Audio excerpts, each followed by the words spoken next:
Bom dia, boa tarde, boa noite, boa noite. Como é que você está? Como é que você tem passado? Tudo bem?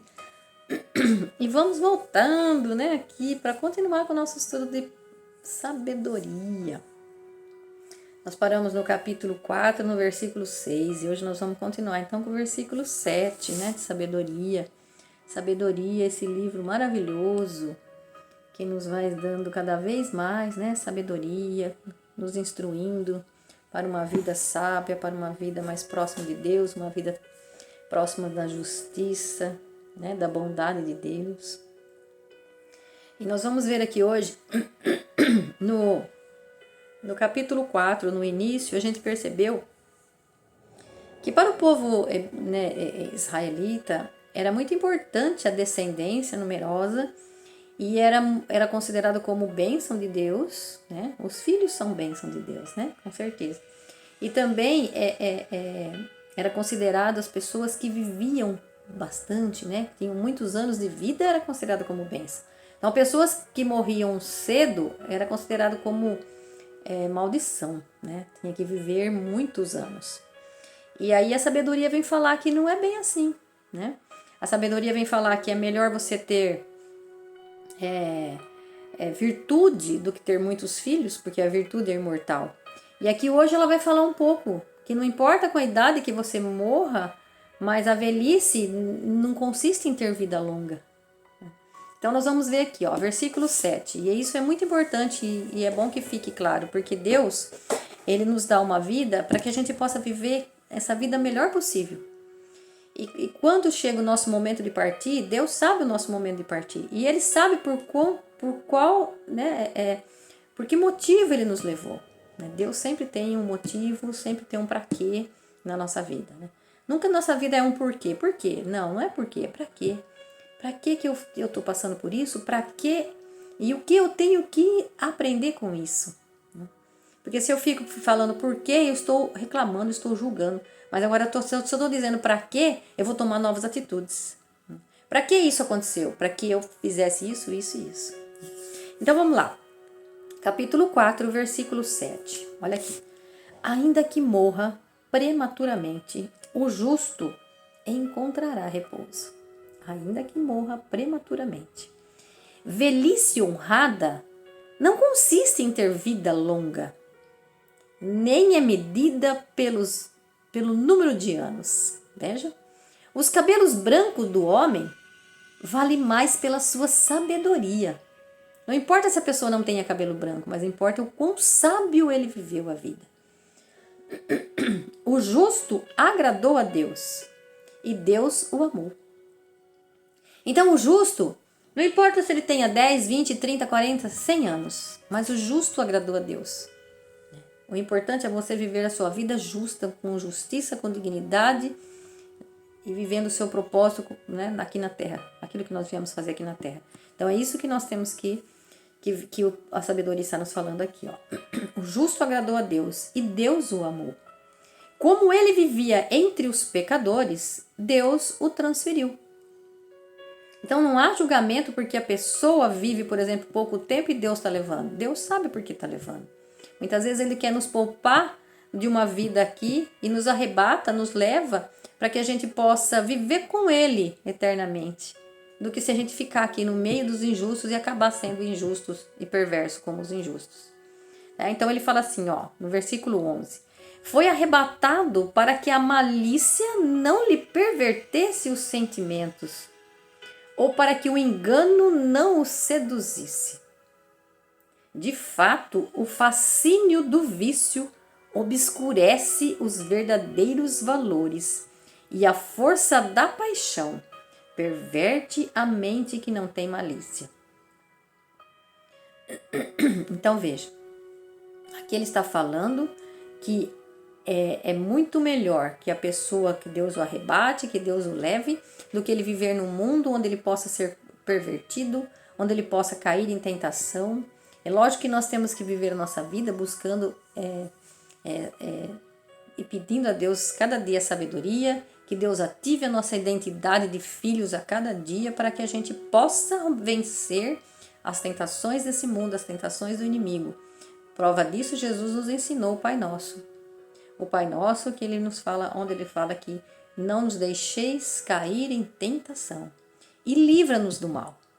Veja, quando a gente pede para Deus nos livrar do mal, muitas vezes Deus nos leva para que a gente possa não estar caindo em tentação. Ele está nos livrando do mal, para que a gente possa ter uma vida, porque nós vivemos aqui nessa vida, gente, essa vida aqui é passageira. Todos nós sabemos disso, essa vida é passageira.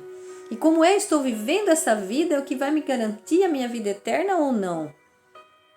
Então muitas vezes Deus quer que você esteja lá com Ele, o quanto antes. Então é difícil a gente falar uma coisa assim, né? É difícil da gente aceitar, né? Mas a morte é uma bênção na nossa vida, né? A morte não é o fim de tudo, muito pelo contrário. A morte significa que nós logo veremos a Deus, né? Logo estaremos com Ele. Então, eu sei que a vida aqui é uma tristeza porque a gente se acostuma com as pessoas, a gente ama as pessoas, a gente convive, a gente não quer perder os nossos entes queridos, não é verdade? Só que essa vida não é o fim. E é isso que nós temos que ter em mente. Essa vida não é o fim. Essa vida é só uma passagem para a vida eterna. É só um treino para que a gente possa, né, viver a vida eterna. Vivendo aqui já, fazendo daqui já, na Terra, uma eternidade. Um reino que Deus preparou para nós. Para que a gente possa viver e estar com Ele no futuro. Percebe que a gente não deveria chorar, né? É lógico que a gente chora, porque a gente ama as pessoas que estão partindo. Mas a gente deveria se alegrar, porque Deus está levando, Deus está levando para mais próximo dele, para que a pessoa não veja tantas coisas ruins que acontecem e a pessoa seja... Eu não estou dizendo que a gente tem que... Se Deus nos fez para viver nesse mundo, nós temos que viver e viver da melhor forma possível enquanto não chega nosso momento. Mas não se preocupar com a morte.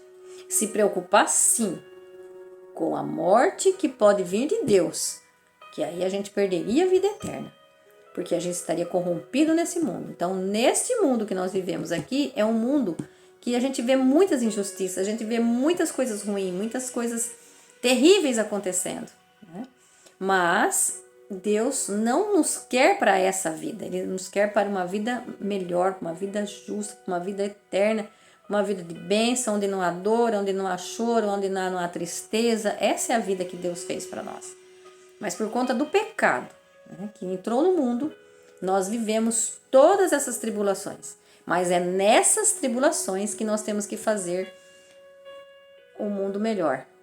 É dentro dessas tribulações que nós temos que viver a justiça. É dentro dessas tribulações que nós temos que ser irmãos uns dos outros, fazendo cada um, ajudando um ao outro a crescer, né? É dentro dessas tribulações que nós temos que vencer o inimigo, vencer o inimigo que está dentro da gente, principalmente, né? Que é as nossas emoções, que é os nossos pensamentos negativos. Nós temos que vencer tudo isso para que a gente possa estar plenamente junto com Deus. Porque se a gente não vence as nossas emoções aqui, nós não vamos conseguir fazer um mundo melhor. Nós não vamos conseguir nós vamos viver umas pessoas ansiosas, umas pessoas depressivas, porque nós temos que vencer as emoções negativas, porque tudo é emoção, né? Tudo é emoção. Veja, se alguém fala alguma coisa que você não gostou, o que aconteceu com você? Você despertou uma emoção dentro de você. Ou você despertou a ira, ou você despertou a raiva, ou você despertou o medo. Percebe? Que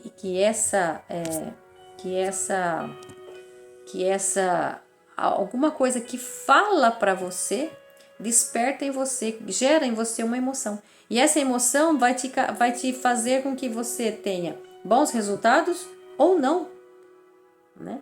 Vai fazer com que você tenha uma vida mais saudável ou não, porque a alegria gera saúde e a tristeza gera doença. Então, se eu estou vivendo uma vida de lamuriação, de reclamação, de tristeza, eu estou gerando doença em mim. Então, tudo está relacionado às nossas emoções, percebe? Então, nós precisamos viver essa vida aqui da melhor forma possível, tendo autocontrole, tendo autodomínio de si. Tá? Em Provérbios está escrito que o homem que sabe dominar a si próprio, ele é mais forte do que uma cidade cercada, porque as cidades eram cercadas com muros, né? Porque ela se tornava-se forte com muros, que aí o inimigo não conseguiria entrar. Nós temos aquela parte da Bíblia que fala do cerco de Jericó, lembra? No cerco de Jericó eles fazem as orações em volta do muro da cidade e os muros caem. Então a fortaleza que a gente tem que ter dentro da gente tem que ser maior do que quando a gente tem o autodomínio, o autocontrole de si, a gente tem mais força do que uma cidade cercada de muros. Olha quanto é importante ter controle das nossas emoções. Então, vivendo nesse mundo aqui, nós temos que ter controle das nossas emoções para que a gente possa cada vez mais estar mais próximo de Deus, fazendo sua justiça. Nada nesse mundo vai me abalar. Nada nesse mundo vai mudar a identidade de filho e de filha que eu sou de Deus. Então, nós somos fortalecidos em Deus. Neste mundo, temos que viver a fortaleza que Ele nos dá e que está dentro de cada um de nós. Nós temos que treinar. Treinar a ser fortes, treinar a ser sábios, treinar a cada dia estar mais próximo da justiça, daquilo que Deus quer para nós neste mundo. Por isso que nós temos que rezar a oração do Pai Nosso todos os dias, todos os momentos que a gente lembrar, para que Ele possa nos livrar de todas as tentações, que nos afaste de todo o mal, né? Então, vamos lá. Versículo 11, então. 12. Versículo 11 e 12 nós já lemos, né? Que de fato o fascínio vamos lá. O 12 agora. De fato, o fascínio do vício obscurece os verdadeiros valores e a força da paixão perverte a mente que não tem malícia. Já lemos, né? Amadurecido, versículo 13. Amadurecido em pouco tempo, olha, em pouco tempo, porque às vezes a pessoa viveu pouco tempo e Deus já o levou. Então, amadurecido em pouco tempo, o justo atingiu a plenitude de uma vida longa. Então, não importa quanto tempo você viva, importa a qualidade. Olha que ele fala aqui, amadurecido. Nós temos que o quê? Amadurecer na fé. Crescer na fé. Não importa se a gente tem 20, 30, 40, 100 anos. Importa que a gente esteja amadurecido. Então, olha, amadurecido em pouco tempo, o justo atingiu a plenitude de uma vida longa. Então, é melhor um justo morrer com 20 anos do que um insensato, que não é amadurecido na fé, viver 100 anos. Ele vai ter 100 anos e não fez aquilo que a pessoa em 20 fez. Percebe? A alma dele, então veja, amadurecido em pouco tempo, ele atingiu, né, o justo atingiu a plenitude de uma vida longa. A alma dele era agradável ao Senhor, e este se apressou em tirá-lo do meio da maldade. Muita gente vê isso, mas não compreende nada. Não reflete que a graça e a misericórdia de Deus são para os seus escolhidos e a proteção dele é para os seus santos. Olha que interessante esse versículo, gente. Esse versículo 14 e 15 aqui é muito lindo. A alma do justo, mesmo que ele viva pouco tempo, ela é agradável ao Senhor. Então o que ele fala? Ele apressou em tirá-la do meio da maldade. Vou apressar a tirar você do meio da maldade porque eu quero você para mim. Você é meu filho. Não quero que você vive mais esse mundo tribulado.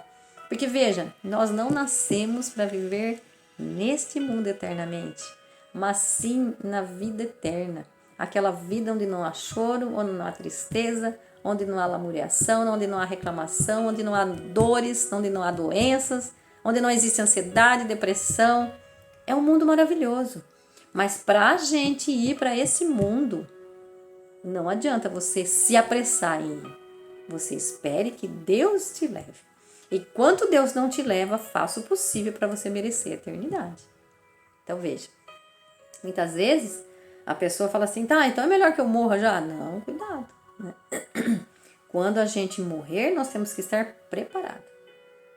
Porque muitas vezes a gente morre, por isso que Jesus dizia, vigiai e orai. todos os dias. Versículo 16 para a gente ir fechando.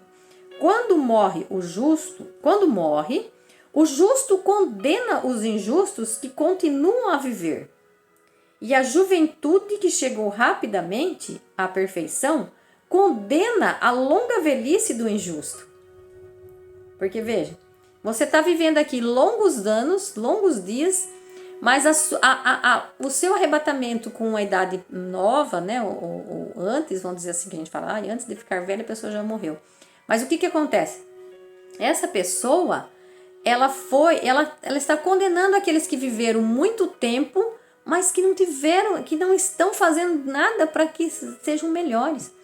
Então veja, não é que a pessoa condena, mas o fato da pessoa morrer mais nova, esse fato acaba condenando a pessoa que vive muito tempo e não se converte, e não volta para o seu Senhor, e não volta para Deus, e vive num mundo tribulado, num mundo onde o ódio, o rancor, e a pessoa não quer mudar de vida. Então, a morte prematura condena essa situação que a pessoa de longos anos, porque ela tem longos anos ainda para mudar, para aprender a mudar, mas ela não quer. Ela resiste em mudar, resiste em ter uma vida melhor, resiste em aceitar Jesus como seu Salvador. Então, esse versículo fala bem isso aqui. Então, veja, muita gente verá o fim do sábio, mas não compreenderá o que Deus queria a respeito dele, nem porque o colocou em segurança. Tá vendo? A pessoa fala, nossa, morreu cedo, que dó. Então, percebe? Deus tem e sabe o que ele faz. Então, muita gente verá o fim do sábio, mas não compreenderá o que Deus queria dizer a respeito dele, né? Nem porque o colocou em segurança. Tais pessoas verão e mostrarão seu desprezo, mas o Senhor se rirá delas. Olha isso. Tais pessoas verão e mostrarão seu desprezo, mas o Senhor se rirá delas. Porque lembra que eu disse no começo que quando a pessoa morria lá, em qualquer lugar, né? A gente fala, quando a pessoa morreu cedo, a gente fica com dó, fala, puxa vida, era tão novo, por que já morreu, né? E percebe? E lá, para o povo judeu, morrer cedo era sinônimo de maldição, não era sinônimo de bênção. Então ele fala aqui, muita gente verá o fim do sábio, mas não compreenderão o que Deus queria a respeito dele, nem porque o colocou em segurança. Tais pessoas, essas pessoas que falam, verão e mostrarão seu desprezo. Nossa, aquela pessoa morreu cedo, era maldito, era uma maldição morrer cedo. Então essas pessoas, porém, se tornarão... Não, aí ele fala assim, tais pessoas verão, né? Mostrarão seu desprezo, mas o Senhor o quê? Se rirá delas.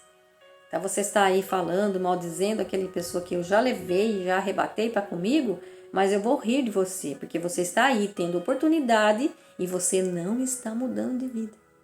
Então, gente, esse momento nós paramos por aqui no versículo 18, e eu quero dizer assim, o que você está fazendo da sua vida, né?